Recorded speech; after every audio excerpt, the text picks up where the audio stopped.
My name is Erin. I am a third year going into my fourth year of a Bachelor's of Science in Neuroscience degree. Currently, I am investigating the potential of high-CBD cannabis in stroke recovery and its effects on neuroanatomy. I think brains are really cool. I've always wanted to know more about them, so it's really cool to get in the lab and have some hands-on experience. Working in a research setting opens a lot of doors for me in terms of future independent studies, grad school opportunities, and potential other research in other places. Coming from Vancouver, I moved to Lethbridge specifically so I could take part in the neuroscience program here.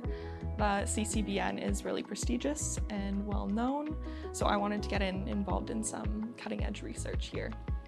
When I'm drawing, I am drawing the dendritic branches that come off of the cell. So through the microscope, I can see my hand and my pen, as well as what is on the microscope slide through the camera lucida. And the camera lucida just has a bunch of mirrors to superimpose my hand on top of the slide's image. So what I'm doing is just tracing out all of the dendritic branches, and I use different colors for each stem point off of the cell body. The research term has allowed me to do a lot of networking and get involved with professors and get to know a lot of people in the field. So moving forward, I will have a lot of connections. If you want to get involved in research, just talk to people who are involved, talk to your professors, just ask.